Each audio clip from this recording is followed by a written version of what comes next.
Hey guys, how you doing? My name is Lena and welcome back to another video.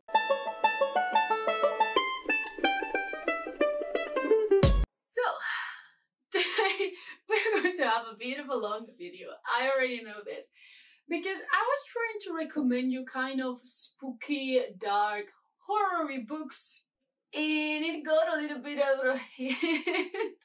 So I'm splitting this. These are all going to be like more mystery horror type of books, more like set in our world or a little bit post-apocalyptic maybe. And in another video I will do like more fantasy type of books in a kind of dark horror-y way.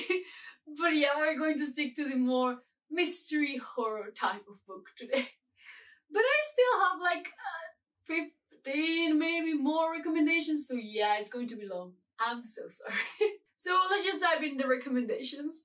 I know that I say that I'm going to leave fantasy for another day, but I'm 100% including this one because it's kind of set in our world. This is Nosferatu by Joe Hill.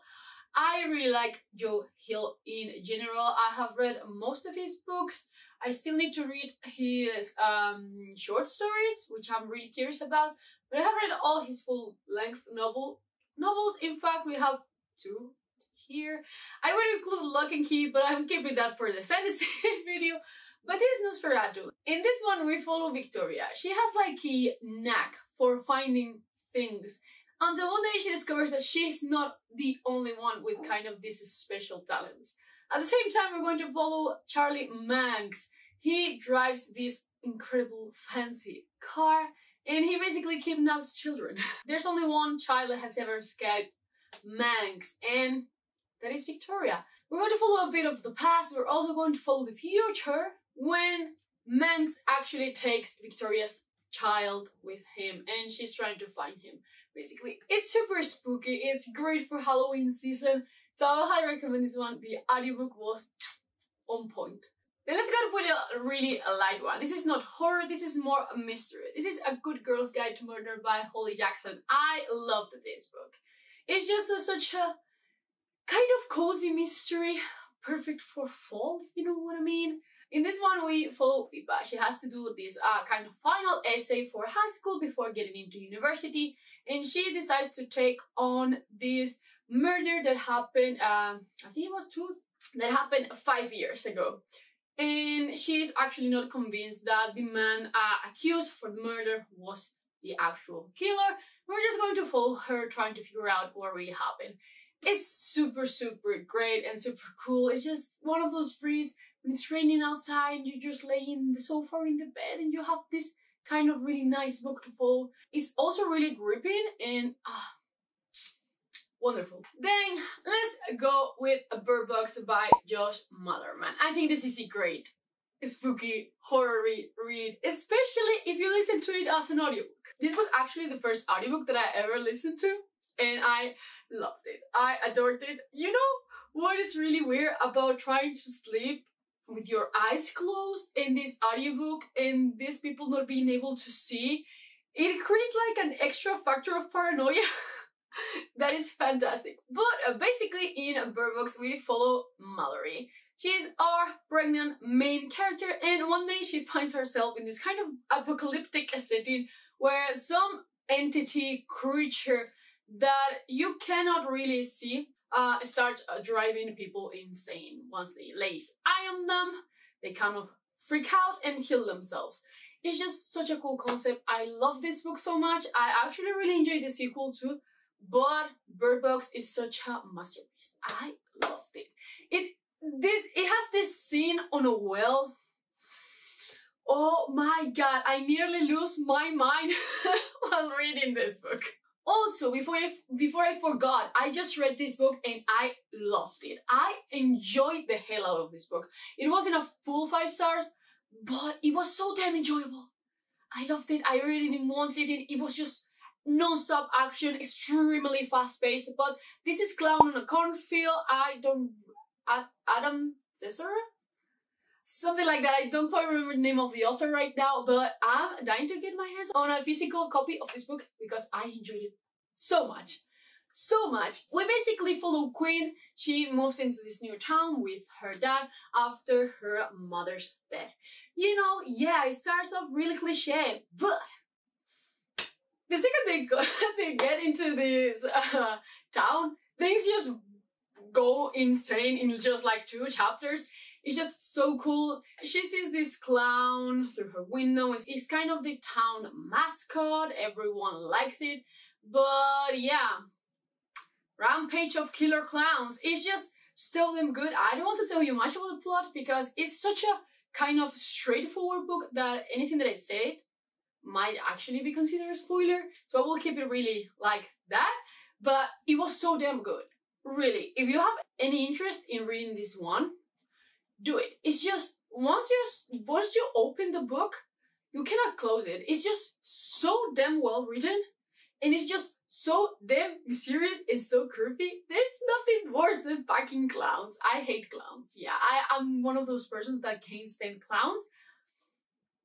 It was so damn good. Then let's just add a little bit of horror into the mix. This is Metro 2033 by Dmitry Glukovsky. I adore this book. This is one of my favorite books ever. I hate the other 2 books in the series, but I have so much love for this one. This is set on the metro of a post-apocalyptic Russia, and we follow Artyom. He's tasked with delivering this message to the police, which is kind of the center of all the metro network. It's just such a damn great book. It's terrifying. There's a thing that has haunted me for like forever. Artyom is just walking down this tunnel. There's no light. He just has to go straight forward, and then he starts kind of hearing this whisper on his ears, and oh my god, I even dreamt about that. It's just like, it was so damn scary.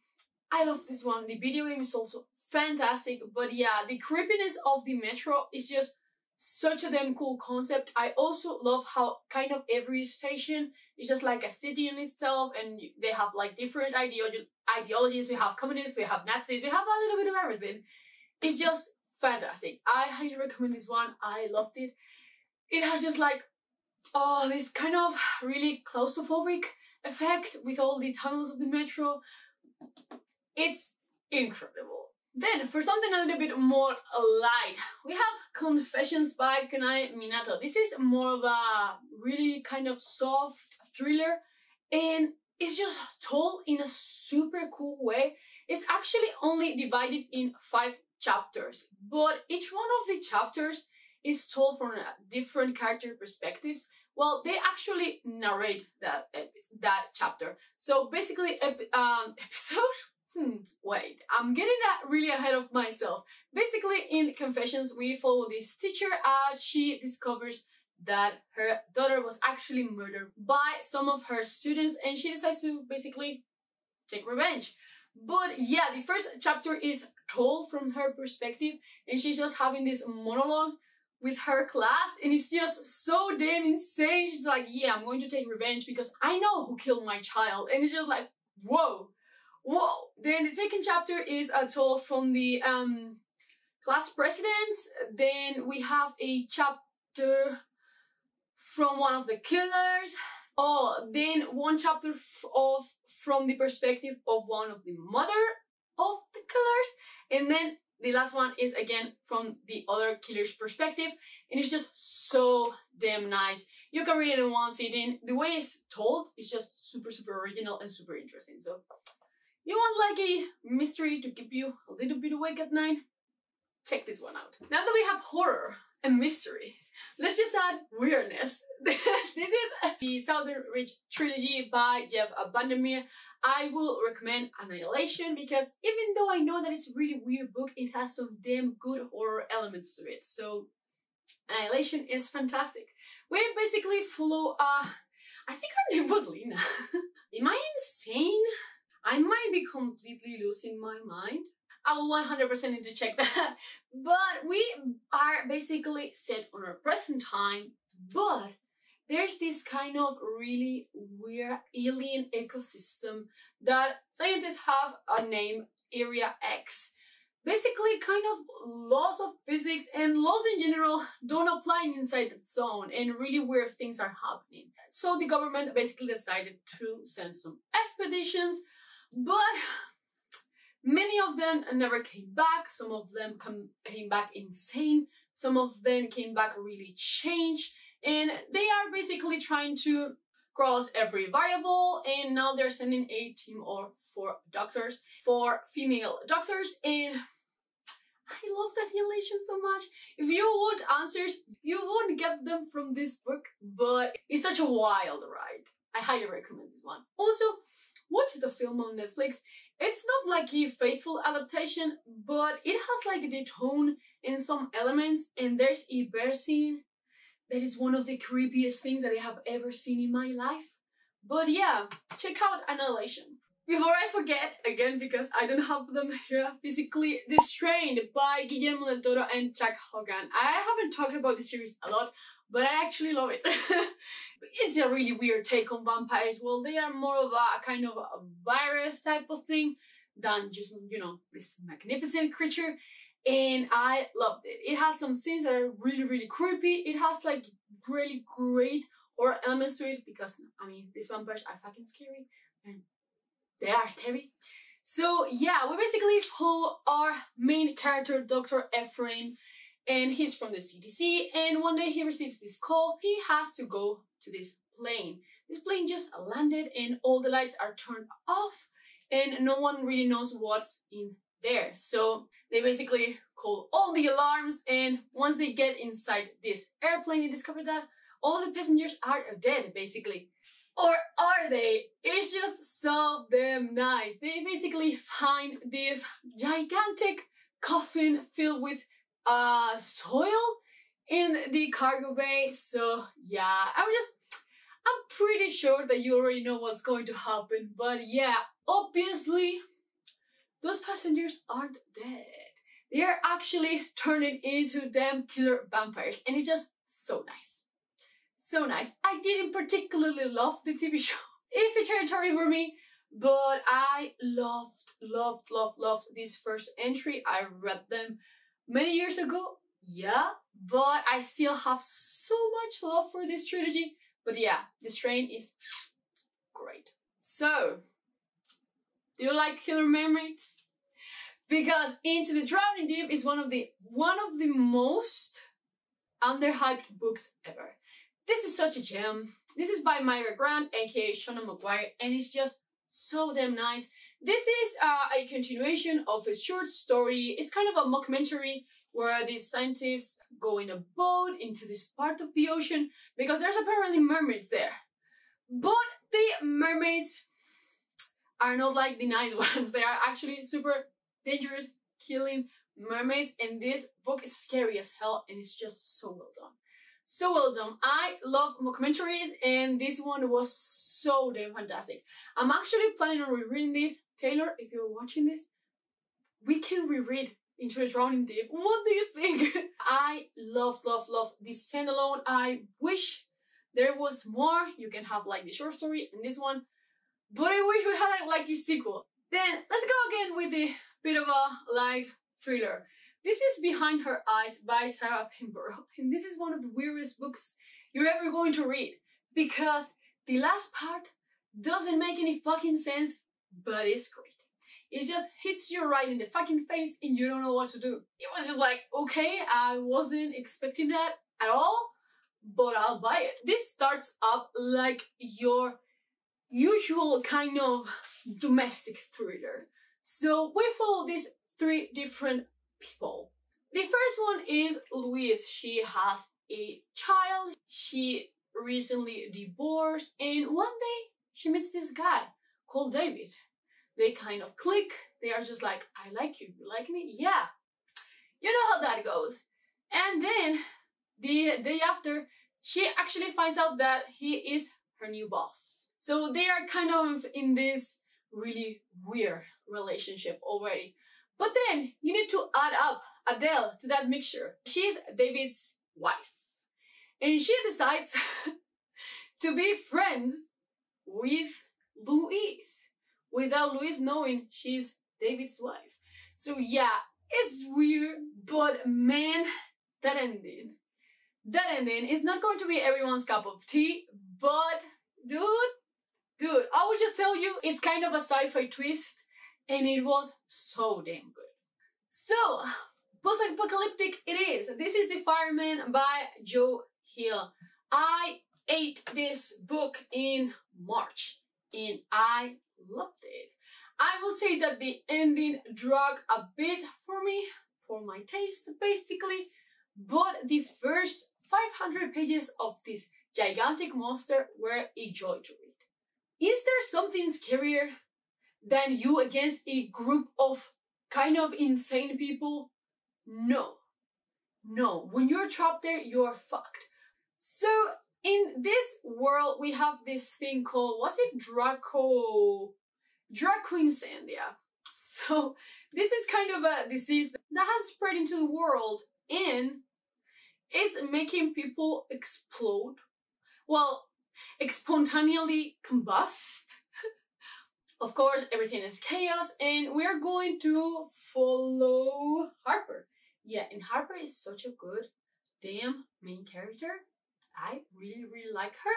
She is 3 months pregnant, and she is infected with this disease.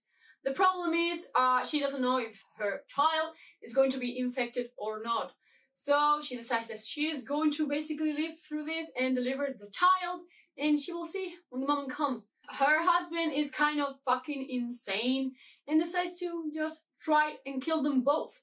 So she has to run, and she comes across with this kind of group of infected people, and I'm just going to leave it at that because this is a chunker of a book, but it has so many elements to it. I really enjoyed it. It has like really deep, scary moments and creepy moments. Oh, there's a scene where she is trapped in a closet and she can't go out and she has to be caught. And it's just like, damn it. I enjoyed the hell out of this book. As I told you, the end dragged for a little bit, but it doesn't matter. The book on itself is fantastic. Then we have my favorite Spanish author. This is Fulgor by Manel Loureiro. And I loved this book. I wanted to talk to you about The Last Passenger, but I don't have it. I don't know where it is. I think my mom lent it to somebody, and I don't know, and I'm kind of mad about it, but it doesn't matter because Fulgor is actually great also. We follow Cassandra. One day she's hit and she ends up in this coma, and when she wakes up, she finds that she can see people's auras. And, you know, she's kind of freaked out for a bit. And then she also discovers that there's some really dark creatures around with really dark auras that are always in the places where something bad happens. And you know what's weird? That actually someone or maybe something is starting to stalk her and all of the members of her family. It's just so damn nice. It's just such a kind of fun but dark read. I would highly recommend this one. I loved it. I love Manel Loureiro. I actually need to read this new novel that came out a couple of weeks ago, but I will do that in November. But great one. Also, Apocalypse Sea, Zombies, great book for fall. Of course, I have to recommend Pines by Blake Crouch. Book that I really want to reread right now because I love this trilogy. This is one of my all-time favorite trilogies. We basically follow Agent Ethan Burke, and he's part of the Secret Service, and it's sent into this beautiful, lovely town called Wayward Pines, where basically one of his co-workers went missing. Well, actually 2 of his co-workers. And he is sent there with another agent to figure out what happened. I love small towns where everything seems to be fine, but it's not, you know what I mean? It's not. Oh, there's always something weird going on, and I love the twist in this one. It's just so damn well executed. I loved it. The first book is my favorite book in the trilogy. I love it so much. I love this trope. If you have more books with this trope, please let me know. I love this kind of, yeah, everything's fine. It's just like kind of the same vibe with Colin Cornfield, but yeah, I love it. Pines is damn great. The first season of the TV show is actually fantastic. The second one, kind of loses his way for a bit, but the first season of the TV show actually covers the 3 books, so be aware of that. But I love it. I love it. Then, a book that I haven't mentioned often, I think that I have never talked about this one actually. This is Obscura. And I read this one years and years ago. I need to make a video like Taylor about books that I have read before BookTube.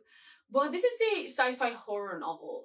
We basically follow this doctor. She is sent to the Mars base where apparently some of the workers there are experiencing some kind of weird side effects from this teleportation system. When she is getting there, she decides to stay awake the whole trip. There's only a couple of months, but she starts thinking that someone else is in the ship stalking her. And I really enjoyed it. I liked the ending. I liked the twist in the middle. It was just really nice. It has like the atmosphere, you know, because where are you going to run in a spaceship? Where? So yeah, it has like the same vibe of like being stuck on the ocean. Oh, Sphere is also a great book, by the way. But yeah, it has just like those really creepy, scary vibes. I really, really enjoyed this one. Then, one of my favorite thrillers of all time. This is The Turn of the Key by Ruth Ware. I fucking loved this book when I read it last year. I think I read it actually a year ago, I think. But I enjoyed it so much. That ending, oh my god, it was so damn good. But we basically follow Rowan. When we start up the novel, we discover that she is a nanny and she is actually in jail, waiting basically to die because she was accused of murdering one of the childs, I don't remember, in the house that she was basically working on. She was their nanny. And yeah, she is basically telling the story to her lawyer. I enjoyed this one so much, that ending. Oh my god. Then, as a quick mention before we end, we have 14 by Peter Clines. I read this a couple of years ago or a year ago. I'm not exactly sure.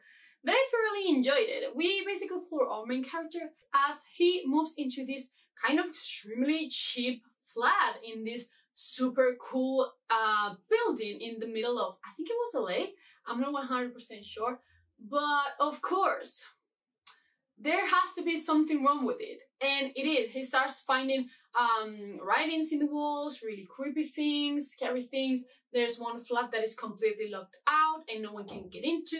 It's just like this nice mystery.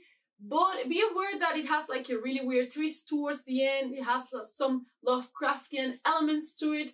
So I'll give you that warning in case you don't like it. But yeah, I thoroughly enjoyed it. I wasn't blown away by it, but I was fairly amused by it.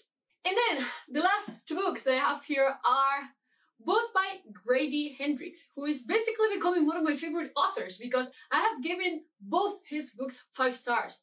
They were so damn good. I initially gave the Southern Book Club Guide to Slaying Vampires 4.5, but I have decided to bump it to a 5 because I kept thinking about this book and how well done it was.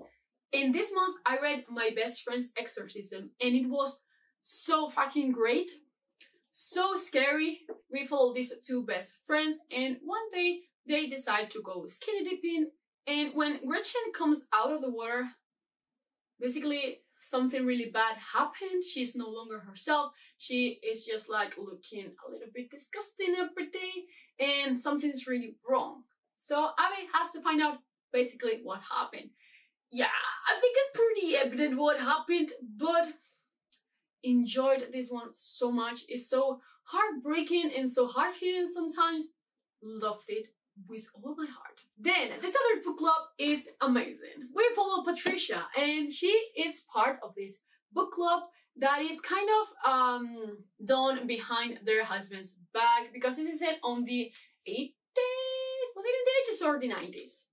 I'm not 100% sure, but we are set in this really kind of small town, you know how this works already. But they have like this kind of murderous book club where they read like really unladylike books, and it's just so damn good. And also, every section of the book has the name of different horror movies and books, like Psycho, for example. It's just so nice, like such a cool addition to it. And they are so happy with this book club. They're feeling like themselves until one day a gorgeous new neighbor appears in town. Especially, I think it was right upon the in the house across her street. James is so charming. So charming, he's so nice, he doesn't know how things work, so Patricia is going to explain it. She starts to think that maybe James is more of a vampire than anything else, and I'm just going to leave it at that. I mean, the book club's guys are studying vampires, but yeah, this book touches on so many really, really relevant themes. I would highly recommend this one. It's just amazing. I love it. It's one of my favorite reads of the year, and it's going to be one of my favorite books of all time. I already know that. But yeah, both of them are fantastic and such a good read for autumn, for fall, for October, November, Halloween, whatever you want to read them, they are fantastic, and I will highly recommend you check out these ones. But yeah, that's going to be all. I'm so sorry, I think that this is going to be like a 30-minute video probably, but yeah, which is your favorite horror book? Let me know. I'm not one for like extremely horrific books. Oh, I could have talked about the Twisted ones also. Damn. I will talk about that one in the fancy list. But yeah, that's going to be all for today. I really hope that you enjoyed it, and I will see you in the next one. Bye!